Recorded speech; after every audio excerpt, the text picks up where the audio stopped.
Hello and welcome to Sports Update. I am Emmanuel Fashimi. A lot has been going on in the world of sports all around the world, in Nigeria, in Africa, in other continents of the world, and we have a lot of preparations from all our teams, especially the Super Falcons, who has landed in Australia, and a lot will be coming up on the show. But before we go out of the country, let's start with this one, where NLO have actually announced that players need to be verified physically, physical verification checks for new youth league season. That is the under-19 youth league. That is the nation league organization has said the under-19 youth league that will be coming up by next month. The players need to be verified physically. They need to see them. It should not be players, virtual players, where you just see them on match day. They come to match venue and they come and play. But this time around, they want to get it right by seeing the players physically and know if you are eligible to play or not. Michael Idoko, all the way from Plateau State, will be joining me on the show this evening. Michael, welcome to the show.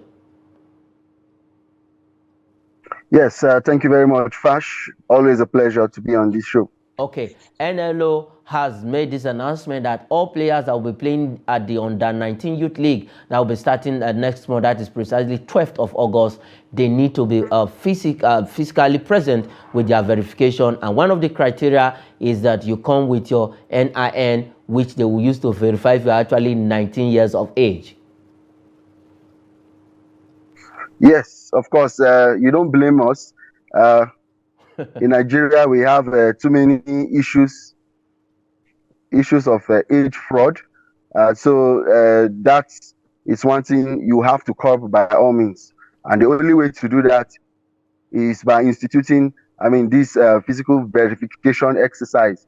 I think it will help to reduce the influx of overaged players into the youth ranks.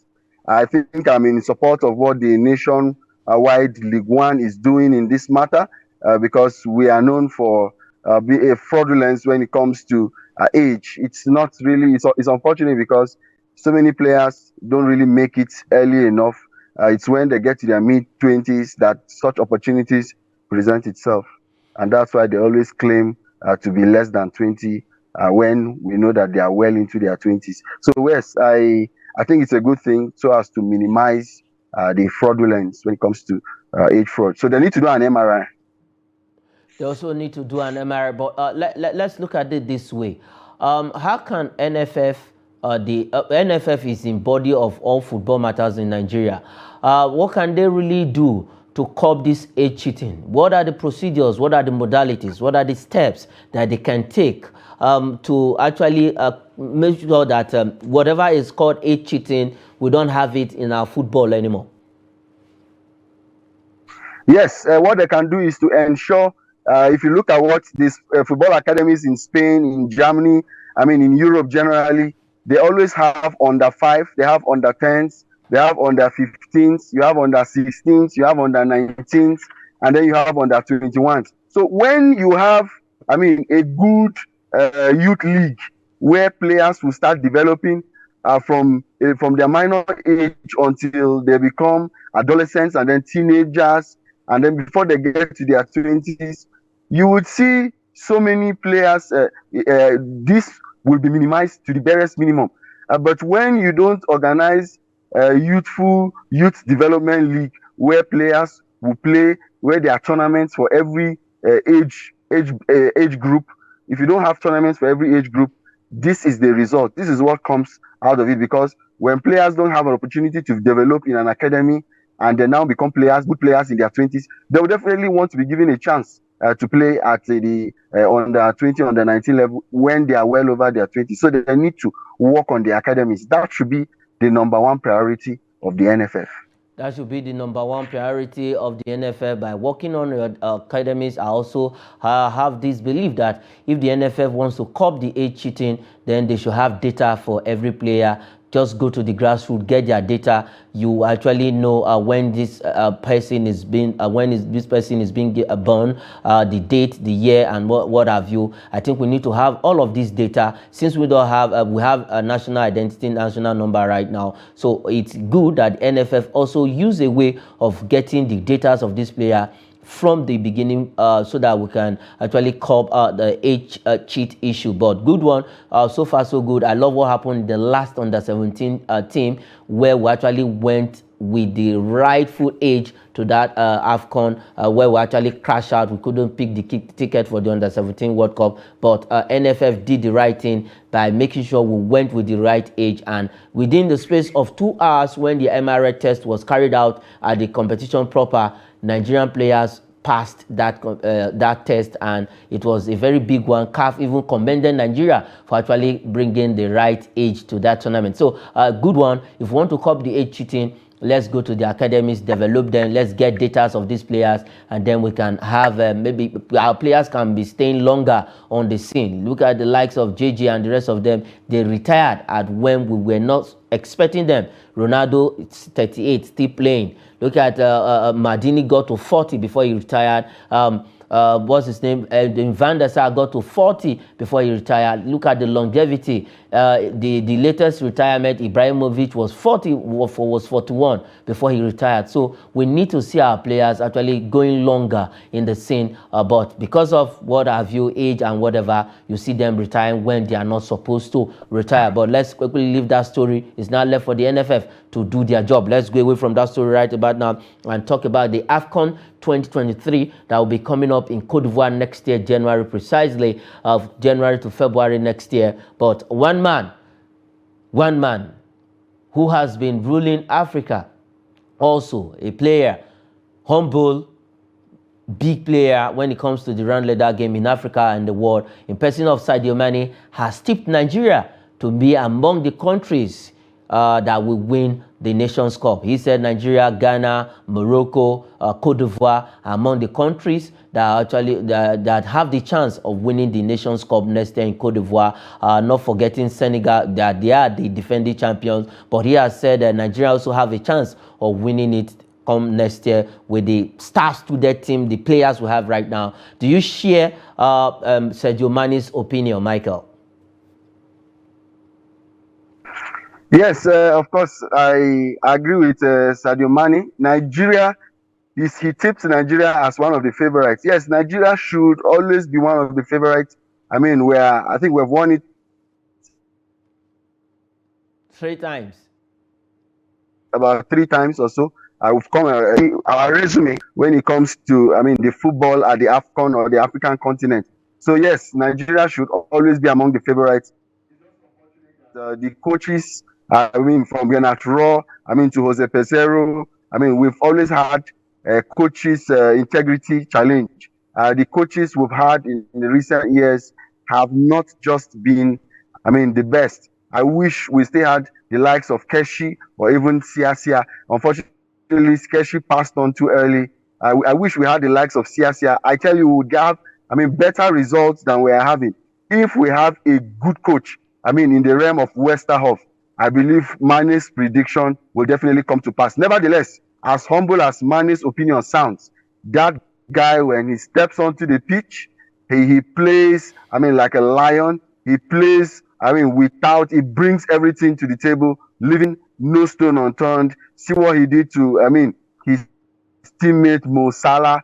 Mane is a killer. I mean, he's an assassin if he gets onto the football pitch. He may sound very humble in his opinion, but I tell you what, when that guy takes to the pitch, he is nothing less than a wizard, ready to, I mean, annihilate anything that comes before him. But yes, Nigeria should be among the favorites. Nigeria should be among the favorites, like you said. They are called the Teranga Lions of Senegal. So I believe the lion lives in him, Sadio Mane himself. But let's look at this now. Let's talk about Jose Pizarro quickly. What are the lapses that you as a person has noticed with Jose Pizarro? Where is he actually getting it wrong? Managerial, tactical wise, or where do you actually see his weakness? Yes, I think it has to do with probably all of the above, because tactical wise, when you look at the Super Eagles, I think it's just in this their last match that I began to notice that he's beginning to get his tactics right, especially with that substitution he made that made a Nacho to close that win for the Super Eagles. But other than that, before then, it looked as if, I mean, he was tactically clueless. But I think he's beginning to tactically he's beginning to wake up. What I expect him to do is look for midfielders. I mean, that would support our striker from Napoli, Osimhen. You should look for midfielders that can complement Osimhen, midfielders that can make Osimhen and mold him in the realm of Rashidi Yekini. And that's what I expect from him. You have a point man who is dominating Europe. What do you do? I mean, if you fast rewind back to USA 94, look at the type of midfielders we had. I mean, the likes of Olise. I mean, you had at the Amini case, people who can push forward for Osimhen to make him in the realm of Yekini. And that's what I expect from him. And of course, solidify the defense. Of course, William Troost-Ekong is reliable, but ensure that you have a back four that will drop the high tension at the back and ensure that our attack force, we are tired of being profligate in front of goals. So I expect him, if he's going to get a supporting striker, get a striker with a good resume in Europe. Don't just pick for picking's sake. That he should learn from Siasia. He should look at Siasia's, track record. Siasia, even if you're a fine player, as long as you are not informed, Siasia will send you back to whoever sent you.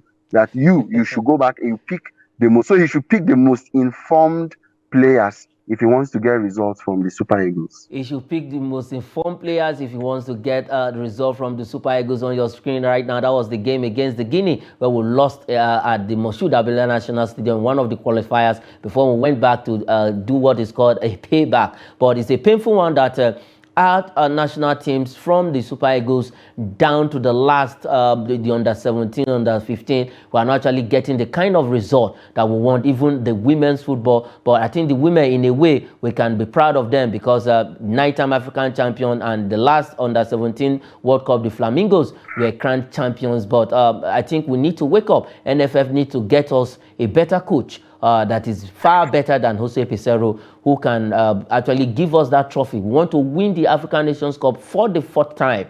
It's not a bad one if we also equal the record of Egypt, because they are the highest winner of the Nations Cup. So we also want to win it for the 4th time. Let's get it right in Cote d'Ivoire come next year. Let's move away from that story and head straight to the World Beach Games. Indonesia again on the bad side this time around after they were stripped of the under-20 World Cup host because of their bilateral issues with Israel. But this time around, they say it is the government that is culpable of this. The government don't want to release money for them to host the 2023 World Beach Games. Let's not forget that the African Beach Games that happened in Tunisia, Hammamet, all of these were qualifiers for this particular event, but this time around the Indonesia 2023 World Beach Games has been cancelled because Indonesia says they can no longer host it because the government did not release funds for them to actually put up things to welcome visitors to that country. Yes, I mean, it's unfortunate when you look at this type of antecedents. What quickly comes to your mind, I mean, is a team like Nigeria. Sometimes when it's not football or basketball, they are just not ready to send players. Last week when we were discussing this issue of we may not feature in the World University Games, I mean, came up, and then now we are seeing Indonesia do this. It's a very fortunate thing for a country to have a sport-loving president. Yes, people campaign to be president, but if any country that does not have a sport-loving president, these are the kind of situations that they find themselves. I mean, how can Indonesia say they cannot, due to paucity of funds, they won't be able, I mean, to host the World Beach Games? Beach Games that carries about 14 sports or so, including beach volley, beach football, and all that. And then it's more or less a festival. It's more or less an Olympic. I mean, where you see a confraternity of different, sports at the beach level. It's a mini world festival, if there's any way to put it.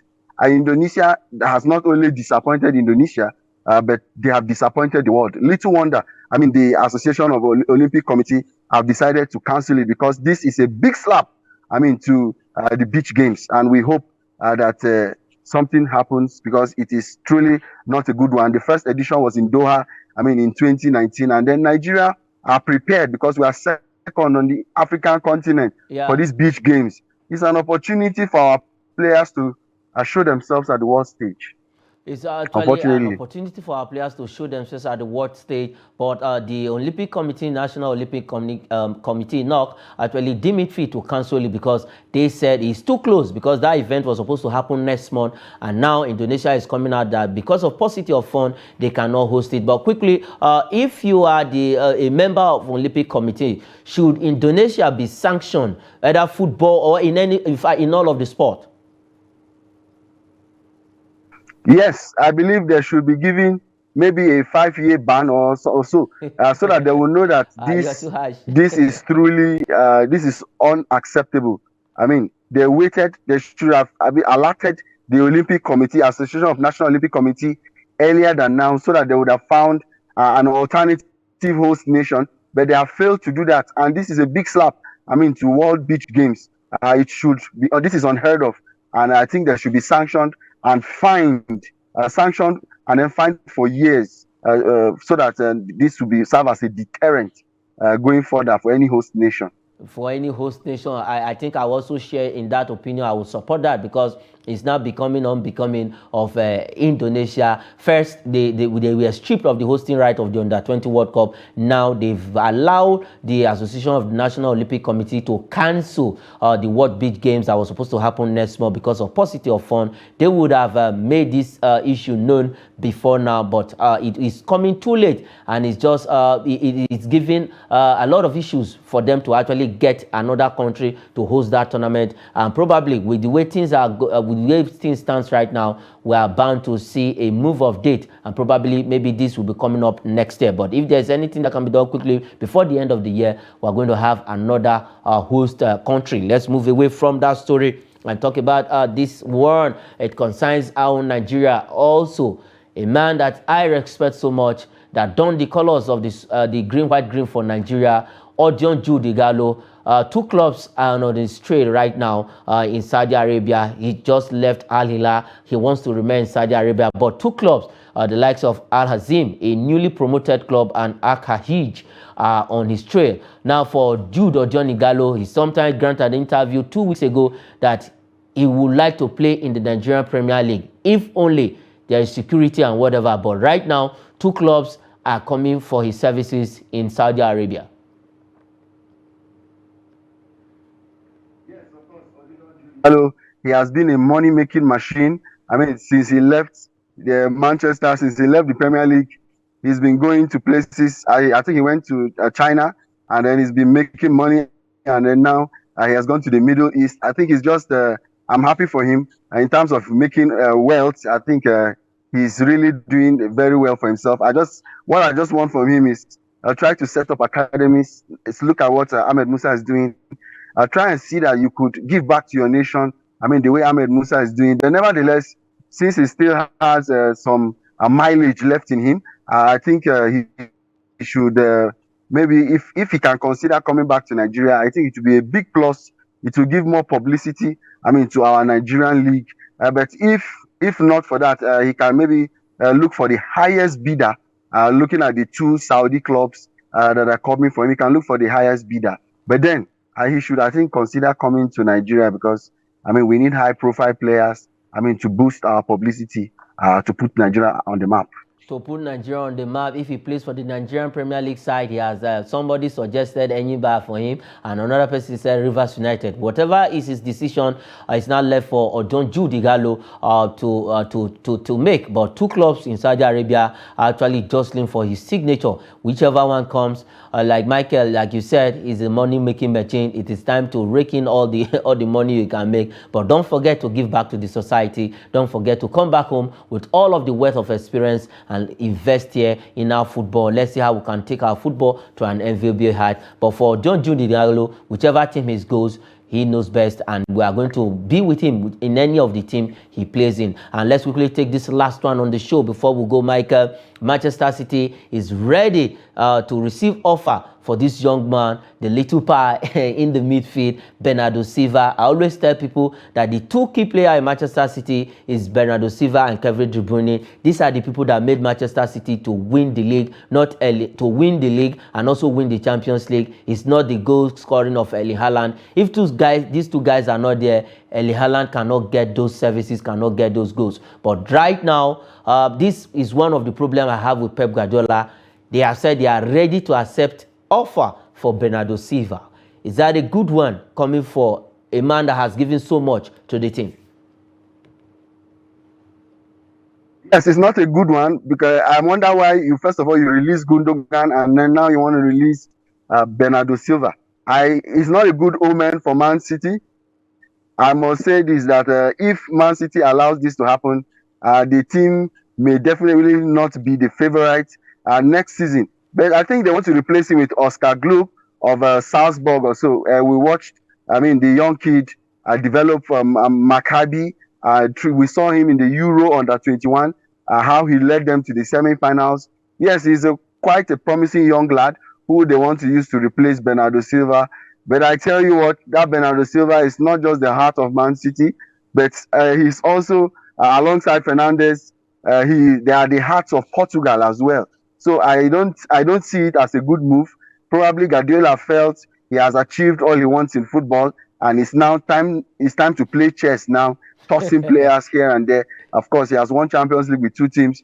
He has won the league more than anybody except Alex Ferguson. I think he has had a more fulfilling career as a coach than as a player. And so because of that, he feels maybe he can now become a chess man, toss with players anyhow. Yes, the player replacing him is a very good one, promising. As a matter of fact, he has what it takes.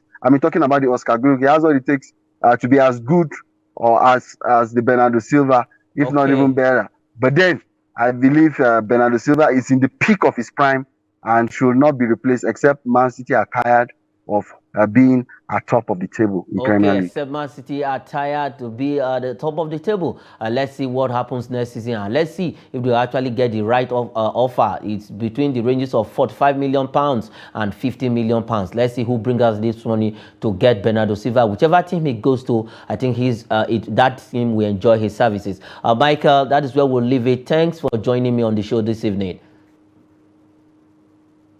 Yes, you're welcome. Thank you, Fash.